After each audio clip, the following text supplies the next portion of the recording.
Hello and welcome to CNN News 18 with me, Ayushman Singh Jamwa. We're getting a piece of breaking news, ladies and gentlemen. This is top government sources are telling CNN News 18 that today in the meeting of the Council of Ministers, the Prime Minister highlighted the need to respond on the entire Sanatan debate.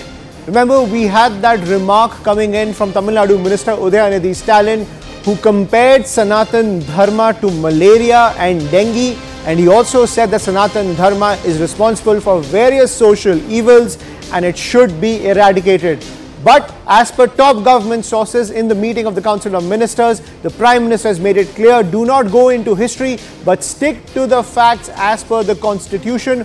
Also speak on the contemporary situation on the issue. That is the message that has come in from Prime Minister Narendra Modi when it comes to the entire Sanatan debate. Because let's face it, the India alliance has pegged itself into a corner when it comes to the entire narrative. Because what Udayanidhi Stalin has said, he compared Sanatan Dharma to malaria and dengue, saying it needs to be eradicated, and he has refused to budge from his stand. And what we have seen from other members of the India bloc, if you look at the Aam Aadmi Party, if you look at the Uddhav Thackeray faction of the Shiv Sena, they have condemned the remark. Even Mamata Banerjee has condemned the remark. But within the Congress party, we have seen some leaders who are backing what Udayanidhi Stalin has said, but some leaders who are distancing themselves from what Udayanidhi Stalin has said. I'm joined by my colleague Payal Mehta on the broadcast, who's getting us this piece of breaking news. So, Payal, Prime Minister Modi wading into the entire Sanatan Dharma debate, but making it clear that this is a political issue that the BJP needs to be front and center on.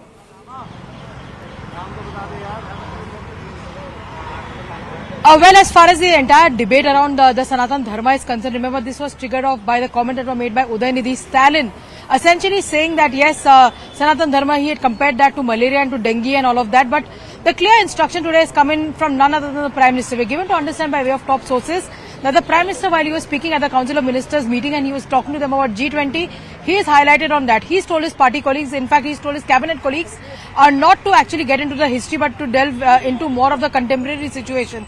He said that there is enough provision in the Constitution which says that nobody can make a comment on a particular religion or any religion for that matter. So that is something which they need to stick around with. Now remember, you saw the attack coming in from various leaders within the BJP fold as far as this comment which was made by Udayanidhi Stalin, and Udayanidhi Stalin has refused to apologize on the entire matter.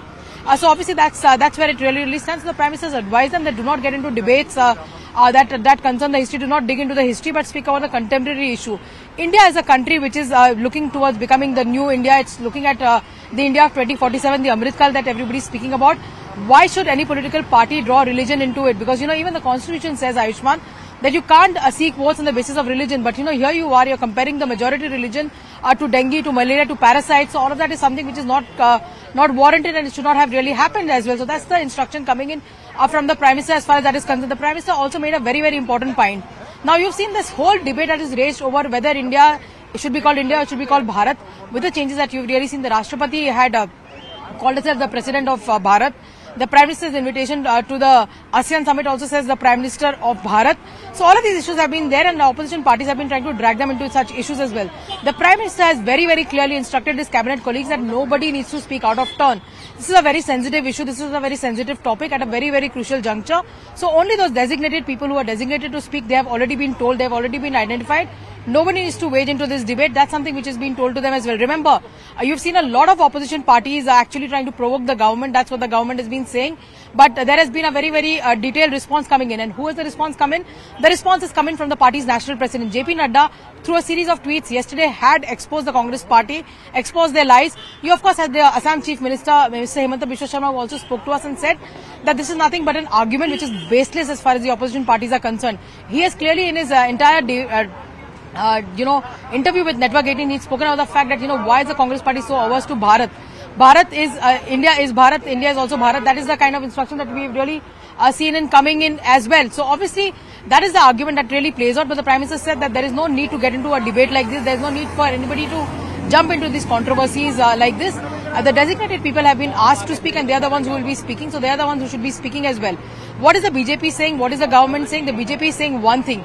Why is the Congress party objecting to Bharat? Why is it that they don't have any respect for the name Bharat?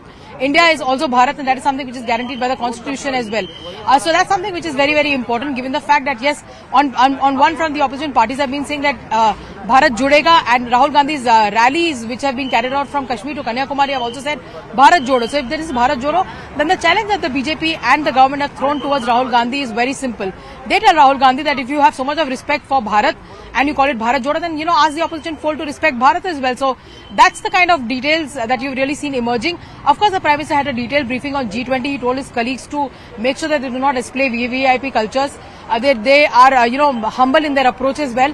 Do not cause any inconvenience to the common man, and that's one of the reasons that all the ministers, whether cabinet or otherwise, and even chief ministers who are invited to the president's dinner for the G20 need to go by pool cab. They need to actually assemble in parliament at some point in time and probably take a bus from there and come there and present a picture that this is a country where you respect what is happening, you respect the presence of the dignitaries, you do not believe in causing inconvenience to the common man. And multiple occasions is when you've seen that the Prime Minister himself, when he travels on several routes, he's been very, very clear that there should be no inconvenience caused to the common man. So that's where it really stands in terms of what we've seen today, at least in the Council of Ministers meeting.